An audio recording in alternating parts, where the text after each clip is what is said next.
Hello everyone, welcome to my YouTube channel Ashish Nigam maths and English tutorials. हम continue कर रहे थे डिटर्मिनर्स की सीरीज। तो टाइप्स ऑफ डिटर्मिनर्स में we have next determiners, it is called distributive determiners. Distributive determiners क्या होते हैं, उनके कितने टाइप और क्या क्या उनके अलग अलग कंपोनेंट्स होते हैं, वो सारी चीजें हम अलग अलग टाइप्स एग्जांपल्स के साथ डिस्कस करेंगे। एंड अभी तक आपने जो भी डिटर्मिनर्स की सीरीज देखी है, आई होप आपको सारी चीजें समझ में आ रही होंगी। आप इनका प्रॉपर नोट जरूर मेंटेन किया होगा और उन्हें जरूर अच्छे से पढ़ा होगा। So next is distributive determiners. Distributive का मतलब क्या होता है? डिस्ट्रीब्यूट करने का मतलब क्या होता है? बांटना। बांटना। और जब कोई चीज डिस्ट्रीब्यूट की जाती है तो बांटने वर्ड का मतलब है कि it should be distributed equally. समझ में आ रही है बात? आइडियली डिस्ट्रीब्यूट करने का मतलब क्या होता है? किसी को हमने थोड़ा कम दिया, किसी को ज्यादा दे दिया, किसी को बहुत ज्यादा दे दिया, तो वो डिस्ट्रीब्यूशन इनइक्वालिटीज के साथ नहीं। डिस्ट्रीब्यूट करने का मतलब यह है कि सबको बराबर देना। जैसे हमें बोला गया किसी को प्रसाद देना है, आपको सबको डिस्ट्रीब्यूट करना है, तो अगर आप वो दे रहे हो तो it should be equal in terms of, मतलब डिलिबरेटली ज्यादा कम नहीं होना चाहिए। जनरल सिनेरियो हो गया सबको एक जैसा, सबको एक जैसा ट्रीट करना ही डिस्ट्रीब्यूटिव का मतलब होता है। अब इसको आगे देखते हैं। डिस्ट्रीब्यूटिव मींस होता है बांटना, जैसा कि बताया। Distributive are determiners that are used to talk about how something that is divided. किसी चीज को कैसे डिवाइड किया गया। हाँ, कैसे डिसाइड पहले से हो सकता है कि हमें इतना देना है, वो एक अलग मैटर है, लेकिन जनरल टर्म्स में डिस्ट्रीब्यूशन का मतलब होता है कि सबको एक जैसा ट्रीट करना। ठीक है, तो distributives are determiners that are used to talk about how something that is divided. किसी चीज को कैसे डिवाइड किया गया। और थिंग्स का मतलब यहां पर किससे है? ऑब्वियसली नाउन से। They are used with countable nouns. इनका यूज काउंटेबल नाउन्स के साथ होता है। जैसे एग्जांपल के तौर पर ईच, एवरी, आइदर, राइदर, इन सब को हम डिस्कस करेंगे। इनके अलावा apart from above distributive there are few other determiners. इनके अलावा भी कुछ और डिटर्मिनर्स हैं which are used as distributive for countable and uncountable noun. इनके अलावा भी कुछ और डिस्ट्रीब्यूटिव्स हैं जिनका काउंटेबल और अनकाउंटेबल के साथ भी यूज किया जाता है, दोनों में। जैसे कि एग्जाम्पल के तौर पर ऑल हो गया, बोथ हो गया, हाफ हो गया, एम। ठीक है, ये चीज हो गई। तो हम शुरू करते हैं पहला ईच से। ईच क्या होता है? ईच का मतलब होता है प्रत्येक। Each is used to refer to separate persons और things in a group of two और मोर। ईच का यूज किसी भी पर्संस या चीजों को एक ग्रुप और टू या दो से अधिक के ग्रुप को में डिवाइड करने के लिए, सेपरेट करने के लिए इसका किया जाता है। और एक चीज और हम इसको याद रख सकते हैं, each is used when we talk about the members of a group individually। जब हम किसी ग्रुप के हर मेंबर के बारे में इंडिविजुअली बात करना चाहते हैं तब each यानी इस प्रत्येक का यूज किया जाता है। जैसे each child has given a toy, मतलब यहां पर सपोज करो 10 बच्चे हैं, हर बच्चे को टॉय दिया गया, तो each child has given a toy। यहां पर चाइल्ड का मतलब सिर्फ वहां पर प्रेजेंट बच्चों से है। चाइल्ड का मतलब सभी बच्चों से नहीं है, उस ग्रुप में जहां पर वो अवेलेबल है, हर बच्चे को, प्रत्येक बच्चे को हैज गिवन अ टॉय। जहां पर ब्रैकेट लगा है ये नाउन को शो कर रहा है, और जो अंडरलाइन है ये ऑब्वियसली किसको शो कर रहा है? डिस्ट्रीब्यूटिव डिटर्मिनर्स को, right. Each ticket should have a PNR number. Her ticket में पीएनआर, प्रत्येक टिकट में पीएनआर नंबर होना चाहिए। यहां पर पीएनआर की बात की गई है, मतलब रेलवे की रिजर्वेशन टिकट की बात हो रही है, तो हर टिकट में पीएनआर नंबर होना ही चाहिए, प्रत्येक टिकट में होना चाहिए। ठीक है। ईच मेंबर ऑफ फैमिली, लेकिन each member of family is intelligent. ठीक है, फैमिली, किसी भी पर्टिकुलर फैमिली की बात की जा रही है, उसका प्रत्येक मेंबर है क्या है? इंटेलिजेंट है। ईच, प्रत्येक। ठीक है, फैमिली के बाहर की बात नहीं हो रही, फैमिली की, पर्टिकुलर फैमिली 4 5 6 एक ग्रुप के प्रत्येक मेंबर की बात हो रही। Each dress she what was costly. कोई पर्टिकुलर है जिसने की कई ड्रेसेस खरीदी, उसकी हर खरीदी हुई ड्रेस क्या है?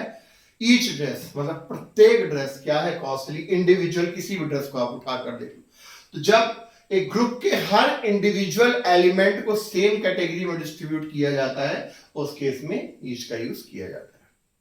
आई होप आपको समझ में आ गया होगा। अब ईच का थोड़ा सा ब्रॉड माइंडेड डिस्ट्रीब्यूटिव डिटर्मिनर होता है एवरी। एवरी का मतलब भी हिंदी में होता है प्रत्येक। Treats noun as a group with it, ये आपको एक नाउन को, एक ग्रुप, जिस नाउन की कैटेगरी में बात आता है उस पूरे नाउन के पूरे ग्रुप को रिप्रेजेंट करने का काम करता है। Every is used to refer to all the persons और थिंग्स इन अ ग्रुप। एक ग्रुप में जितने भी पर्सन और थिंग्स है उन सब को पूरी तरह से कवर करता है ये, ठीक है। Each refers to an individual object or person, while the every refers to a group or object or people together। यहां पर दोनों में एक डिफरेंस बताया गया है। Each जो है इंडिविजुअल ऑब्जेक्ट या पर्सन को टारगेट करता है, जबकि एवरी जो है एक ग्रुप ऑफ ऑब्जेक्ट और पीपल को एक साथ एट ए टाइम पूरा कवर करता है। एग्जाम्पल देखिए, every teacher has great knowledge. अब देखिए टीचर, किसी मैं भी टीचर हूं, कोई दूसरा भी टीचर हो सकता है, तीसरा, लेकिन ये एक टीचर की पूरी कम्युनिटी की बात हो गई, पूरे ग्रुप की बात हो गई। एक टीचर के बारे में बात, एवरी टीचर, प्रत्येक टीचर के पास बहुत अच्छा नॉलेज होता है, बहुत बेहतरीन नॉलेज हो। नो डाउट टीचर की क्वालिटी है कि विदाउट नॉलेज वो टीचर कोई नहीं सकता, ठीक है। तो great knowledge should be there. So ये एक नॉर्मल सी बात है और ये सबको एक्सेप्टेबल भी है, ठीक है। यहां पर each teacher has great knowledge, it will not look that good, ठीक है, क्योंकि ग्रुप की बात नहीं हो रही यहां पर, इंडिविजुअल की बात नहीं हो रही, पूरे ग्रुप की बात हो रही है, ठीक है। जैसे कि she danced with every celebrity in the concert एक प्रोग्राम हुआ, वहां पर वह हर सेलिब्रिटी के साथ उसने डांस किया, प्रत्येक सेलिब्रिटी के साथ। तो यहां पर एवरी सेलिब्रिटी हो गया आपका नाउन, उसके पहले एवरी का यूज किया गया, तो वहां पर कॉन्सर्ट में जितने भी सेलिब्रिटी थे उन सब के साथ उसने डांस किया, तो एवरी यूज हुआ। समझ में आई बात? Every student received a certificate दिया गया, सारे बच्चों को दिया गया, तो वहां पर जितने स्टूडेंट्स हैं हर स्टूडेंट को सर्टिफिकेट दिया गया, तो एवरी स्टूडेंट, सभी का, ग्रुप की पूरी बात हो रही है। Every morning she goes for running, हर सुबह, एवरी, प्रत्येक मॉर्निंग वो जाती है, मॉर्निंग जितनी भी हो सबका, ग्रुप की बात हो गई यहाँ पर। The newspaper is published every month, newspaper को हर महीने पब्लिश किया जाता है, ठीक है, हर महीने, हर मंथ में पब्लिश होता है। तो ये भी क्या है, एवरी मंथ हो गया इसका नाउन, और ये हो गया एवरी। आई होप आपको ईच और एवरी समझ में आ गया होगा। प्लीज इसको नोट कर लीजिए, इसका स्क्रीनशॉट ले लीजिए, then we further continue the next type of distributed determiner.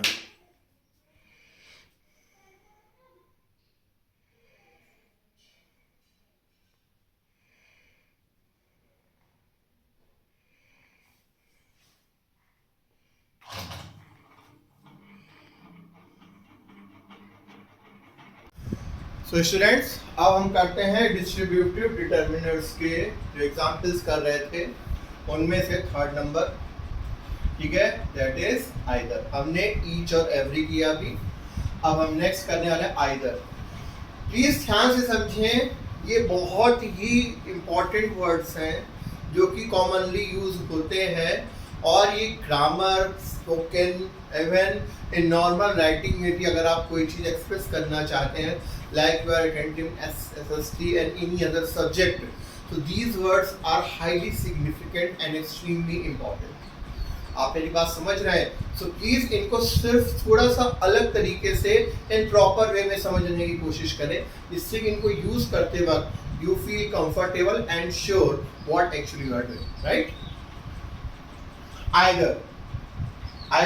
इधर भी इसको पढ़ते हैं, इधर कोई भी, इसका मतलब होता है कोई भी, नॉर्मल टर्म्स में आइदर भी बोलते हैं अक्सर लोग, लेकिन इसका एग्जैक्ट प्रोनाउंसिएशन इधर का मीन्स होता है कोई भी। सपोज करिए ये हमेशा दो लोगों की बात होती, कोई भी, दो में से कोई भी। अगर दो ऑप्शंस हैं, दो में से कोई भी, अगर हम इस सेंस में बोलना चाहें कि कोई भी काम दो में से कोई भी कर रहा हो, we want to express in that regard, उस केस में ईदर का यूज किया जाता है। देखने कैसे, either use to talk about one of two people और थिंग्स। जो मैंने बोला कि ईदर का यूज किया जाता है कैसे, दो में से दो वस्तुओं या दो इंसानों या दो नाउन्स के बीच में किसी भी एक के बारे में बात करने के लिए, कोई भी हो सकता है, वन ऑफ देम, एनीथिंग, ठीक है। Example, either child could win the prize. जैसे कोई बच्चे, दो बच्चों के बीच कौन जीतेगा यार prize, either child could win the prize. मतलब कहने का मतलब यह है कि दोनों में से कोई भी बच्चा प्राइज जीत सकता है, ठीक है। क्यों? क्योंकि हमें श्योर नहीं है और दोनों ही हमें लगता है कि दोनों में से कोई भी जीत सकता है, लाइक दिस। समझ में आई बात? Either place would suit me. कोई भी दो जगहों की बात हो रही, भाई तुमको कहाँ घूमने चलना है, तुम, अगर मेरा एक पर्टिकुलर कोई फेवरेट प्लेस है, मैं कहिए मुझे सूट करेगा, लेकिन मुझे दोनों सूट करते हैं, मैं कह दूंगा भाई either place would suit me, दोनों में से कोई भी मुझे सूट करेगा, आप मुझे फर्क नहीं पड़ता, नहीं दो, any, I either of the two, इन दो में से कोई भी मुझे चलेगा। जब दोनों ऑप्शंस ओपन हो हमारे लिए, हमें फर्क ना पड़ता हो, समझ में आ रहा है, प्रायोरिटी किसी को ना दी जा रही हो, इन दैट केस ईदर का यूज करते हैं। Either day is fine for me, मतलब प्रत्येक दिन, ईदर का इस मतलब किसी भी दिन की बात करें कि कौन सा दिन आपके लिए, ना ईदर डे, मतलब कि दोनों में से कोई भी दिन, जिस दिन की भी आप कंपैरिजन की बात करें, जैसे आपसे बोलो कि मेरे को संडे को मिलना पसंद है कि मंडे को, मैं कहूँगा either of, either day, either day is fine for me, मेरे लिए जैसा संडे है वैसा मंडे, वैसे Tuesday, either day is fine for me, either dish is fine for me. कोई दो डिश की ऑप्शन हो रही, भाई क्या बनाना है खाने में, तो तुम कहते भाई जो सपोज करो जो भी ऑप्शंस आए बनाने को, मटर पनीर, पालक पनीर, तो you could say either dish is fine for me, उनमें से कोई भी मेरे लिए ठीक है भाई, आप जो जो ठीक लगे आप देख, मुझे कोई प्रॉब्लम नहीं। ईदर डॉग वाज बार्किंग, दो कुत्ते हैं, दोनों में से कोई भी बात कर रहा है, मतलब दोनों के ऑप्शंस की बात कर दी गई, दो में से एक, यहाँ पर इस सेंस में दो हैं और दो में से किसी एक, यानी दोनों कोई भी या दोनों में से कोई भी अगर बात हो रही है, तो उस केस में ईदर का यूज किया जाता है। आई होप समझ में आ गया होगा, ठीक है। इसको आप स्पोकन में भी जब आप बात करें, लिखें, तो इसकी प्रैक्टिस करें। Just note, don't limited it to these 5-6 sentences. देखो मैं एक ही सेंटेंस के 5, 6, 7, 8, 10, 12 इतने एग्जाम्पल्स कराऊंगा। It's your choice and your wish to increase your sentences even more. Even आप डेली रूटीन में भी इन वर्ड्स का, इन सेंटेंसेस का यूज करें at the same time, ठीक है। ये आपको गाइड किया जा रहा है, डायरेक्ट किया जा रहा है, but you should perform these things even more in a frequent manner to yourself as well, right? Neither, either का उल्टा होता है, ईदर में कोई भी, और नीदर का मतलब दोनों में से कोई भी नहीं, कोई भी नहीं, whatever the option is given, कोई भी नहीं। नीदर का मतलब ये होता है। Neither is used to exclude both of two people और थिंग्स। नीदर यूज किया जाता है एक्सक्लूड, एक्सक्लूड मतलब दोनों में से कोई भी नहीं, दोनों ऑप्शंस पीपल या थिंग्स में से एक्सक्लूड करने के लिए। इंक्लूड नहीं, एक्सक्लूड, दोनों में से कोई भी नहीं। ईदर का अपोजिट होता है नीदर। जैसे यहाँ पर बोला गया कि आपको मटर पनीर खाना है कि पालक पनीर, आपने ईदर, और आपको दोनों नहीं खाना हो तो क्या रिस्पॉन्स दोगे? Neither. So neither plan was successful, मतलब कि कोई भी प्लान, दोनों में से कोई भी प्लान सफल नहीं था। वाज, नीदर प्लान, नहीं, नीदर में हमेशा नॉट छुपा हुआ होता है, इसलिए नहीं का सेंस निकलेगा, ये बात ध्यान रखें। आगे चल के जब हम कंजक्शंस, कंपाउंड सेंटेंस पढ़ेंगे तो neither dash just nor, either dash just और, वो थोड़ा अलग चीज है। यहाँ पर सिर्फ हम नीदर पर फोकस करेंगे। अक्सर बच्चों का ध्यान उधर चला जाता है, that creates confusion. Right now we are just concentrating on distributed determinant, right? I have told you so many times, same thing is used differently in different prospects and concepts of different topics. Neither is used to exclude both of the two persons or things. Neither plan was successful. Neither member came to attend the meeting. कोई भी member attend करने नहीं आए, neither, कोई भी नहीं, नहीं इसमें छुपा हुआ है, ये मत समझ लें नॉट कहाँ से आ गया। Neither itself inherits qualities of dot, नहीं छुपा कर रखता है। नीदर स्टूडेंट सेड एनीथिंग, किसी भी बच्चे ने, कोई भी बच्चे ने कुछ नहीं कहा, ठीक है। नीदर, नन नहीं यूज करेंगे, नीदर यूज करेंगे, क्योंकि दोनों की बात हो रही है, लिमिटेड प्रोपोर्शन में बात हो रही है, ठीक है। नीदर क्वेश्चन इज करेक्ट, कोई भी क्वेश्चन, दोनों क्वेश्चंस की बात हो रही है, दोनों क्वेश्चन करेक्ट नहीं है, ठीक है। They appointed neither man as captain, ठीक है, किसी भी आदमी को उन्होंने कैप्टन नहीं बनाया, जो भी ऑप्शंस थे नीदर मतलब दोनों में से कोई भी नहीं एज कैप्टन नहीं बनाया। जहां पर ब्रैकेट लगाया है बच्चों, it is showing the noun and neither और सेल्फ इज डिस्ट्रीब्यूटिव डिटरमिनर। ये बात आप बिल्कुल अब समझ में आ गई थी, बार बार अब मैं लिखता नहीं हूँ, अंडरलाइन फुल करता है। और ये neither student is cheap enough, कोई भी स्टूडेंट पर्याप्त, हमारी सफिशिएंट अमाउंट में, इनफ पर्याप्त, जितना हम चाहते हैं उतना सस्ता नहीं है, कोई भी नहीं है। आई होप आपको समझ में आ रहा होगा, ठीक है। So students, I hope you are learning very well and thank you so much for supporting my channel, giving such a great love over there. I am overwhelmed and in such a short period of time, आपके contribution से I am approaching, my channel is approaching great love from your side. Thank you so much, keep supporting the channel, ठीक है। आप सभी उसको like subscribe करें और देखें भी और कुछ सीखें। मेरा इस चैनल बनाने का जो मेन इंटेंशन है, I want to make my student learn and attractive towards maths and English even, ठीक है। तो प्लीज़ आप उसी तरह से एसोसिएट हो, ठीक है, जिससे कि हम और अच्छे से सारी चीज़ें कर सकें, ओके। तो प्लीज़ इसे नोट कर लीजिए, इसका स्क्रीनशॉट ले लीजिए, then we further continue.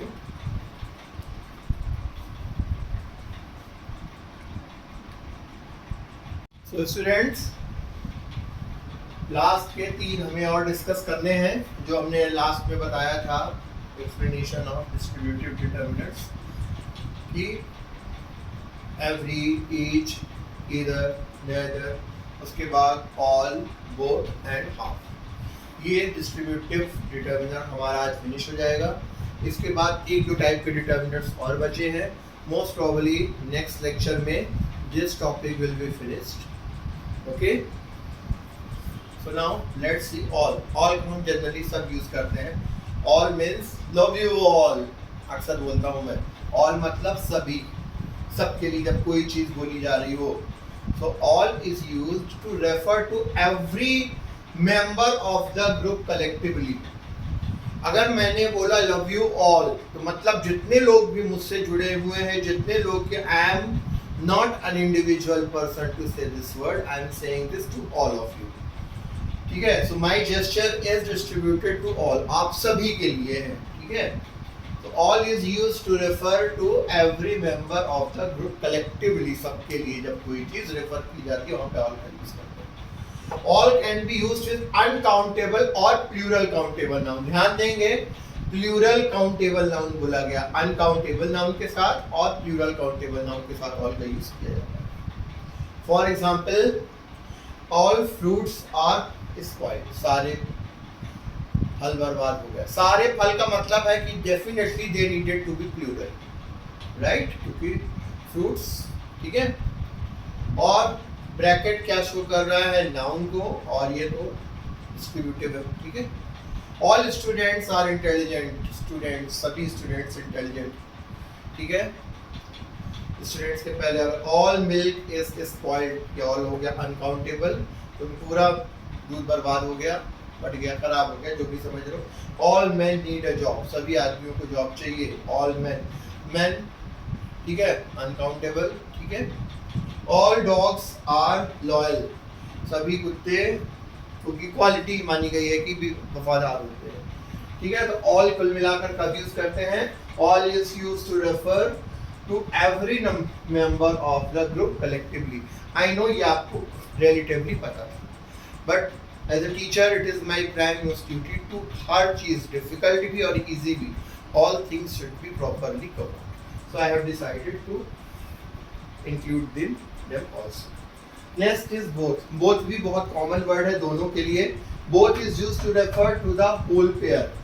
Pair, दो का मतलब पेयर हमेशा दोनों का बनता है. पूरे पेयर को एक्सप्रेस करने के लिए both का यूज करते हैं. जैसे कि both my cars are red. मेरी दोनों कारें क्या है भाई, रेड कलर की हैं. Both students score good marks, दोनों छात्रों ने अच्छे मार्क्स स्कोर किए. Both girls went to the party, दोनों लड़कियां पार्टी में गई. दोनों मतलब पेयर की बात होगी ना, एक भी ज्यादा ना एक कम, दो minimum. Pair is mandatory, right. Both teachers are excellent in teaching, दोनों टीचर्स पढ़ाने में एक्सेलेंट है, बेहतरीन है. ठीक है. हाफ, हाफ का भी आप जानते हैं, थोड़ा डिस्कस किया भी हमने अर्लियर. हाफ मतलब आधा. When half is used to refer the group or quantity divided in exactly two parts. Quantity या ग्रुप को exactly दो बराबर भागों में बांटने के केस में half का यूज किया जाता है. और we use of with half in the sentences. एक बात और ध्यान रखें, half के साथ complementary of हमेशा mostly यूज होता है. ठीक है, तो ये आपको एज ए रूल समझना चाहिए.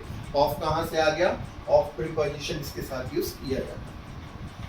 Half of his salary goes in paying the rent, उसकी सैलरी का आधा मतलब जितनी उसकी सैलरी है डिवाइडेड बाय 2, दो बराबर बाय एक भाग किसमें जाता है, रेंट पे करने में. Half of the banana is rotten, banana आधा गला हुआ है, सड़ा हुआ है. हाफ आधा मतलब एग्जैक्टली हाफ, आधा के. Half of students for absent, जितनी भी क्लास की अटेंडेंस है उसमें से मतलब exact total number of students आए ना उसमें से आधे एब्सेंट है. 20 स्टूडेंट्स की अगर क्लास है तो 10 एब्सेंट है, तब कहेंगे half of the student, half of students are absent थे.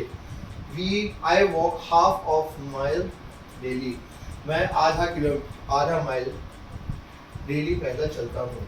Half of a mile, half of a kilometre. ठीक है, समझ में आया सभी को. These things I think relatively common, but as I said, I should finish it then, so I am just doing it. So this is distributive determinants. Hopefully next video remaining 2 will be completed.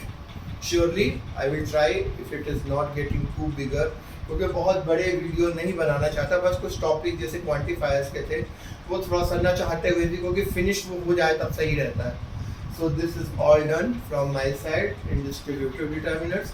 इसके बाद हम इसके बाद के जो रह गए हैं एक दो, बस हमारा ये टॉपिक अब ऑलमोस्ट फिनिशिंग टच में है. आई होप आप सभी इसके प्रॉपर नोट्स जरूर बनाएं. And keep learning, keep watching, keep supporting. Thank you so much. Love you all. Take care. Radhe Radhe.